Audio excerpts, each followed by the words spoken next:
나의 집이 문간박에 새들어 사는 권씨는 권씨가 등장하고 있구만. 나라고 하는 인물이 등장하는 거 보니까 이 소설은 1인칭 시점의 소설이라고 할 수가 있겠네. 그런데 문간방에 새들어 산다고? 이 문간방이라고 한다 그러면 대문에 딸린 방을 말하는 거거든. 그러다 보니까 문간방에 새들어 산다라고 한다 그러면 보통 가난한 사람임을 느끼게 해주는 요소지. 아내의 병원비를 빌리기 위해 나의 학교로 찾아오나 병원비를 빌린다. 가난함을 보여주는구만. 나의 학교? 이 사람이 교사인가? 되돌려 받지 못할 것을 걱정한 나로부터 거절을 당하자 되돌려 받지 못할 것을 걱정했다라고 했는데 이거는 이해, 타선적인 나의 성격을 보여주고 있네. 여기서 이제 거절을 당했다라고 했는데 좀 비정하면서도 각박한 인심을 느끼게 해주는 사건이다 라고 볼 수가 있겠어. 자신이 대학 나온 사람이라는 말을 남기고 돌아간다. 대학 나온 사람이다. 그렇다면 이 사람은 소위 말하는 지식인이라고 할 수가 있겠는데 자신이 대학 나온 사람이다 라고 하는 말을 남기고 돌아갔다고? 아무래도 이 사람은 상황은 이렇지만 자기가 지식인이라고 하는 것에 대한 자부심, 요 말이 좀 이상하다고 한다 그러면 자존심, 이런 게 있다라고 이해해 볼 수가 있겠어. 뒤늦게 자신의 거절을 후회한 나는 자신의 거절을 후회했다고? 그렇다면 나라고 하는 사람이 비정하다라고 말할 수는 없을 것 같아. 인심이 좀 남아있는 사람이다 라고 이해해 볼 수가 있겠네. 힘들게 돈을 구해 병원으로 간다. 힘들게 돈을 구했다. 그렇다면 이 나라고 하는 사람이 넉넉한 경제 형편은 아니라고 봐야겠네.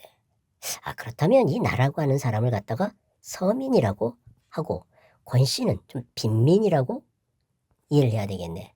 그러니까 문간방에 새들어 살고 병원비를 빌리는 그러한 권씨는 궁핍한 빈민이라고 하는 인간 유형을 보여주고 있다라고 이해해 볼 수가 있겠어. 돈을 받자 수술을 준비시킨 의사가 등장하고 있는데 이 사람은 돈을 받자 수술을 준비시켰다라고 했어. 요거는 아무래도 비정하고 각박한 인심을 보여준다라고 할 수가 있겠네. 돈이 있어야만 수술을 시켜줬던 것 같아. 권씨가 수술비를 마련하러 나가서 돌아오지 않았다고 혀를 찬다. 돌아오지 않았다라고 했는데 이것은 결국 이 권씨가 경제적으로 무능한 가장의 모습을 보여주는 사건이겠지. 그런데 혀를 찬다라고 하는데 이거는 못마땅해 하는 거잖아. 그렇게 본다 그러면 이때 이 권씨와 의사는 갈등 관계로 이해를 해볼 수가 있겠어. 그날 밤 나의 집에 강도가 든다. 일어나. 얼른 일어나라니까. 나 외엔 더 깨우고 싶지 않은지 강도의 목소리는 무척 낮고 조심스러웠다. 나는 일어나고 싶었지만 도무지 일어날 수가 없었다. 멱을 거는 식칼이 덜덜덜 위아래로 춤을 추었다. 멱이라. 이거는 목의 앞쪽을 말하는 거지. 그런데 위아래로 춤을 추었다라고 했는데 이거는 흔들리는 모양을 묘사한 거지. 만약 강도가 내 목통이라도 찌르게 된다면 그것은 고의해서가 아니라 지나친 떨림으로 인한 우발적인 상해일 것이다. 고의해서가 아니라 우발적인 상해다라고 얘기를 하고 있네. 여기서 말하는 이 지나친 떨림이 바로 요거를 말하는 걸 거야. 무척 모자라는 강도였다. 모자라는 강도라. 이 강도에 대한 평가의 말인데 그렇다면 시칼이 덜덜덜 위아래로 춤을 추는 이러한 상황 묘사는 이 강도가 어설픈 강도임을 보여주는 거지. 그런데 여기서부터 여기까지의 내용을 보면 어떤 긴장감이라든지 공포라든지 이런 것들이 전혀 느껴지지 않아. 도리어 웃음을 유발하고 있단 말이야. 아주 재미난 묘사네. 나는 복면의 눈을 보는 순간에 상대가 그 방면의 전문가가 못됨을 금방 알아차렸던 것이다. 그 방면의 전문가가 못된다. 이게 바로 이 모자라는 강도다라고 하는 말과 같은 말인 거지. 딴에 진탕 마신 술로 한껏 용기를 돋웠을 텐데도 보기 좋을 만큼 큰 눈이 착하기만 타고난 제 천성을 어쩌지 못한 채 나를 퍽 두려워하고 있었다. 여기 보기 좋을 만큼 큰 눈이 착하게 타고난 제 천성을 어쩌지 못한다라고 했어. 이거는 그 강도의 외양을 묘사한 것인데 이거를 통해서 강도의 성격을 말하고 있는 거지. 그리고 나를 퍽 두려워했다라고 했는데 이것이 바로 이러한 행동으로 나타난 거지. 이는 곧 강도가 어설프다라고 하는 것을 보여주는 거지. 술로 간을 키우지 않고는 남의 집 담을 못 넘을 정도라면 이 간을 키우고 남의 집 담을 넘는다라고 하는 이런 말들은 겁이 없다라고 하는 뜻이고 또 강도짓을 하는 것을 말하는 거지. 강력범행을 도모하는 사람으로서는 처음부터 미역국이었다. 요 강력범행을 도모하는 사람, 이게 바로 강도지. 그리고 미역국이다라고 그러는데 이거는 보통 이제 실패라고 하는 뜻으로 많이 사용돼. 그러니까 술로 간을 키우지 않고는 남의 집 담을 못 넘는다라고 하는 얘기는 이 강도가 굉장히 어설프다라고 하는 것을 말하는 거지. 여기서 보면 멱을 겨눈 식칼이 덜덜덜 위아래로 춤을 추었다라고 하는 요거는 묘사를 통해서 상황이나 인물의 성격을 보여준단 말이야. 그렇다면 이것은 일종의 간접적 제시 방법이지. 그에 비해서 모자라는 강도였다라고 하는 것은 그 강도의 성격이나 상황에 대해서 직접적으로 말하고 있는 거지. 그리고 또 여기 그 방면의 전문가가 못되었다라고 한다든지 착하게만 타고난 제천성이라고 한다든지 강력범용을 도모하는 사람으로서는 처음부터 미역국이었다라고 한다든지 이런 것들이 다 직접적으로 강도의 성격을 말하고 있는 거지. 그에 비해서 보기 좋을 만큼 큰 눈이라고 하는 묘사나 나를 퍽 두려워하고 있는 그러한 모습, 그리고 술로 간을 키우지 않고는 남의 집 담을 못 넘는 이러한 것들은 간접적 제시를 통해서 인물의 성격을 보여준다라고 할 수가 있겠어. 그런데 여기를 보면 그 강도의 어리숙함에 대한 서술이 매우 장황해. 이것을 통해서 어떤 긴장감이라든지 공포라든지 이러한 분위기는 전혀 느껴지지 않고 웃음을 유발하게 만든단 말이야. 이 서술상의 특징이 여기에 있다라고 볼 수가 있겠네. 일어날 테니까 칼을 약간만 뒤로 물려주시오. 강도는 내가 시키는 대로 했다. 내놔, 얼른 내놓으라니까. 내가 다 일어나 앉기를 기다려 강도가 속삭였다. 내가 시키는 대로 하고 내가 다 일어나 앉기를 기다리고 뭔지 이러한 강도는 좀 어리숙한 강도이다라고 하는 느낌을 갖게 돼. 결국 전혀 위협적이지 않네. 역시 이것도 간접적 제시를 통해서 강도의 성격과 상황을 드러내고 있는 거지.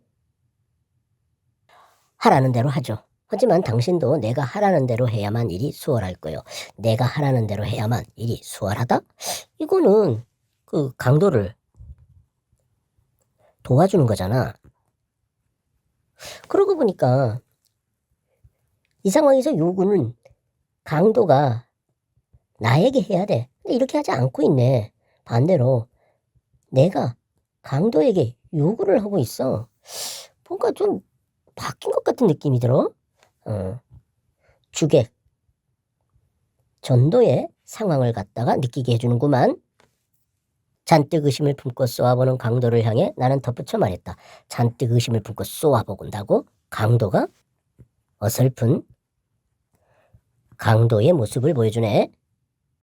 집안의 현금은 변변찮소. 화장대 위에 돼지 저금통하고 장롱 서랍 속에 아마 마누라가 쓰다 남은 돈이 약간 있을 거요. 그 밖에 돈이 될 만한 건 당신이 알아서 챙겨가시오. 요 상황을 보니까 넉넉하지 못한 서민의 가정 형편을 느낄 수 있네. 그런데 보니까 요거는 결국 강도에게 친절을 베푸는 거지 이거. 오호, 독특하네. 강도가 더욱 의심을 두고 경거히 움직이려 하지 않았으므로 경거히, 쉽게, 가볍게 이런 뜻이지. 의심을 두고 경거히 움직이려 하지 않았다고? 허허, 강도로서 좀 어설프네. 나는 시험삼아 조금 신경질을 부려보았다. 신경질을 부렸다고? 이게 뭘 말하는 거지? 마누라가 깨서 한바탕 소동을 벌여야만 시원하겠소? 난처해지기 전에 나를 믿고 일러주는 대로 하는 게 당신한테 이로울 거요. 마누라가 깨서 한바탕 소동을 벌여야만 시원하겠소? 난처하기 전에 해라. 그러면 당신한테 이로울 거다. 라고 얘기하고 있어. 아, 요거는 일종의 위협. 협박을 하는 거네. 근데 어떻게 강도를 당하는 사람이 위협하고 협박을 하지? 허허, 참. 한 차례 길게 심호흡을 뽑은 다음 심호흡을 뽑았다. 요거는 보통 내적 갈등이라든지 어떤 고조된 감정 요것을 갖다가 추스르는 걸 말하는 거지. 마침내 결심을 했다는 듯이 이부자리를 돌아 화장대 쪽으로 향했다. 이부자리를 돌아 화장대 쪽으로 향했다고? 아, 요거는 말대로 이행하는 것을 말하는 거네. 그러니까 나의 말을 따르기로 한 거야. 얌전히 구두까지 벗고 양말바람으로 들어온 강도의 발을 나는 그때 비로소 볼 수 있었다. 얌전히 구두까지 벗고 양말바람으로 들어왔다고? 허허, 이거 강도가 어설픈 모습을 보여주네. 내가 그렇게 염려를 했는데도 염려를 해? 강도는 와들와들 떨리는 다리를 옮기다가 와들와들 떨리는 다리라. 이거는 긴장 내지는 겁을 먹은 상태인 거잖아. 그만 부주의하게 동준이의 발을 밟은 모양이었다. 발을 밟았다. 아, 요게 바로 염려하는 건데 역시 어설픈 강도의 모습을 보여주고 있는데 내가 이 강도를 염려할 그럴 상황은 아닌 것 같은데 염려를 하네. 주객, 전도의 상황을 갖다가 느끼게 해주는구만. 동준이가 갑자기 칭얼거리자 그는 질겁을 하고 엎드리더니 녀석의 어깨를 토닥거리는 것이었다. 질겁을 하고 어깨를 토닥거린다. 하하, 참. 역시 어설픈 강도의 모습을 보여주고 있네. 녀석이 도로 잠들기를 기다려 그는 복면 위로 칙칙하게 땀이 밴 얼굴을 들고 칙칙하게 땀이 배었다. 이거는 긴장, 공포감을 느끼고 있으니까 이러한 신체 상태를 보이는 거겠지. 일어나서 내 위치를 흘끔 확인한 다음 본격적인 작업에 들어갔다. 본격적인 작업? 아, 요거는 아무래도 이제 돈을 훔치는 일을 갖다가 말하는 거겠지. 터지려는 웃음을 꾹 참은 채. 그래, 이 웃음. 바로 그 강도의 상황을 갖다가 압축적으로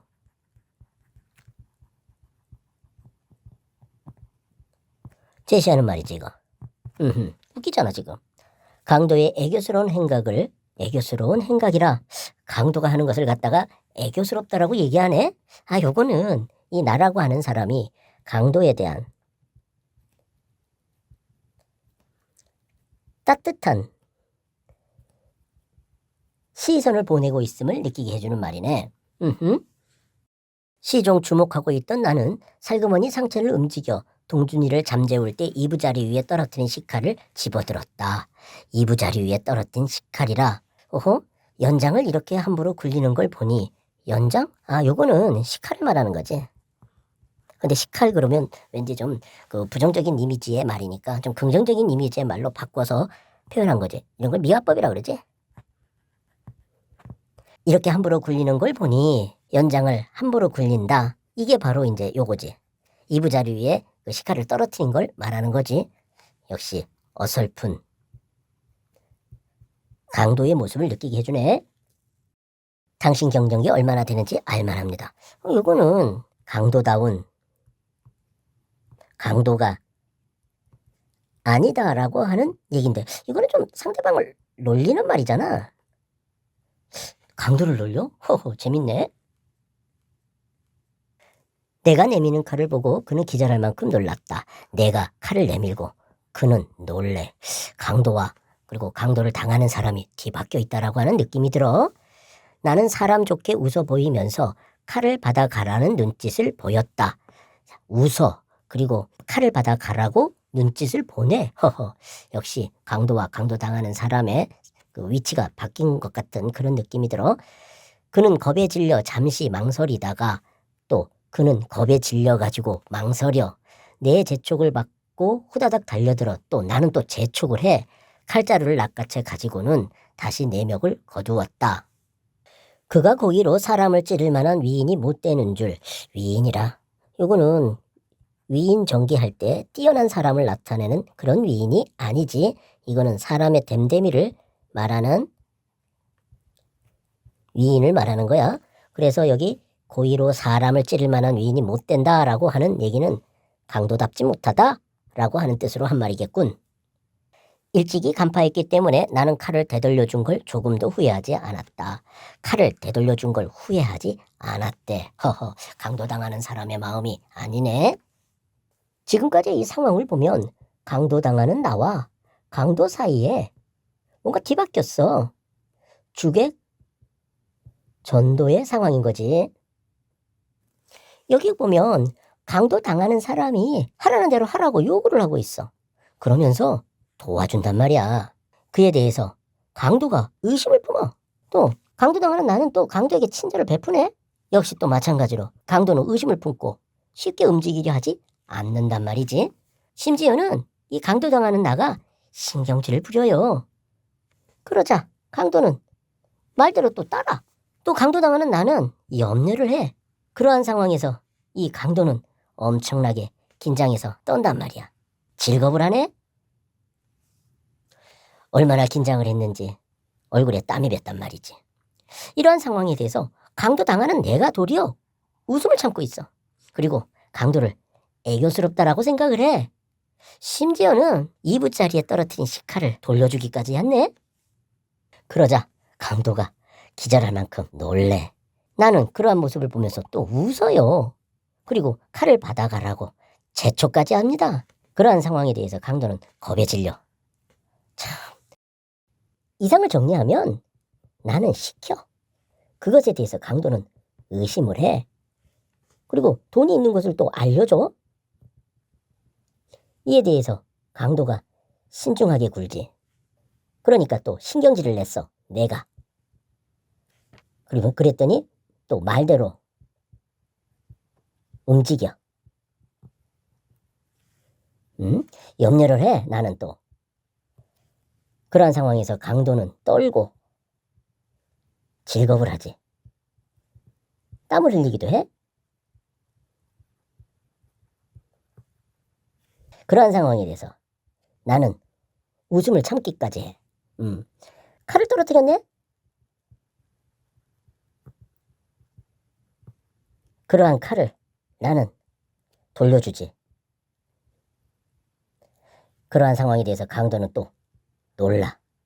바로 이러한 역전된 상황이 참 웃음을 느끼게 해주네. 아니나 다를까 그는 식칼을 옆구리 쪽 허리띠에 차더니만 몹시 자존심이 상한 표정이 되었다. 자존심이 상하였다. 이거는 강도에 대한 나의 추측이지. 1인칭 시점에서 흔히 나오는 그러한 서술법이야. 도둑 맞을 물건 하나 제대로 없는 주제에 이죽거리긴 이죽거리다. 빈정거리다. 비웃으며 놀리다. 이런 거지. 이거는 나에 대한 강도의 심리를 드러내는 거지. 도둑 맞을 물건 하나 제대로 없다. 그만큼 가난하다라고 하는 것을 말하는 거지. 그런데 이렇게 주제에라고 하는 이런 말을 쓰게 되면 상대에 대한 비꼬는 마음에서 이런 어휘를 사용하게 돼. 그래서 경험 많은 친구들은 우리 집을 거들떠 안 보고 그냥 지나치죠. 경험 많은 친구들이라. 여기서 말하는 것은 강도다운 강도를 말하는 거지. 이 얘기는 바꿔 말하면 너는 강도답지 못하다 라고 하는 뜻으로 놀리는 거지 이건. 누군 뭐 들어오고 싶어서 들어왔나? 피치 못할 사정 때문에 어쩔 수 없이 나는 강도를 안심시켜 편안한 마음으로 돌아가게 만들 절호의 기회라고 판단했다. 강도를 안심시켜 편안한 마음으로 돌아가게 만들려고 한다고? 왜?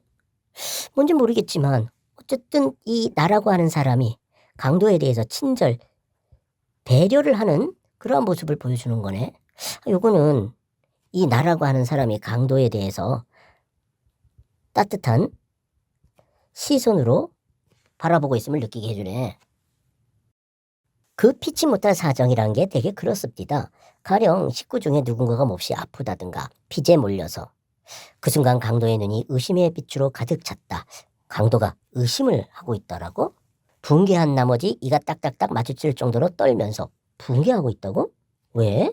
그는 대청마루를 향해 나아갔다. 대청마루를 향해 나아갔다고?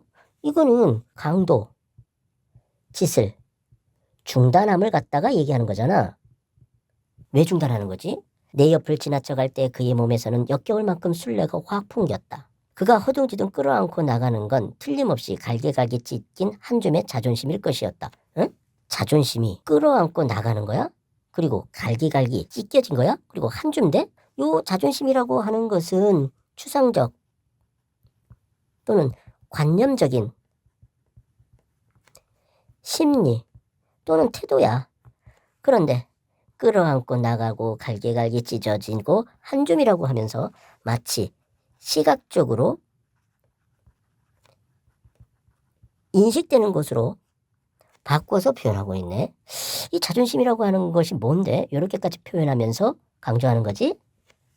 뭔지는 모르겠지만 나에게 비친 강도는 의심을 하고 붕괴를 하고 자존심이 상한 상태로 이렇게 변해가고 있다라고 인식된 거야. 그런 거 보면 어쨌든 여기서 보면 나라고 하는 사람은 이 강도에 대해서 굉장히 우호적으로 바라봐. 그런데 나중에 보면 강도는 붕괴한단 말이야. 왜 이러한 상황이 빚어지는지는 아직까지는 이해가 안 되네.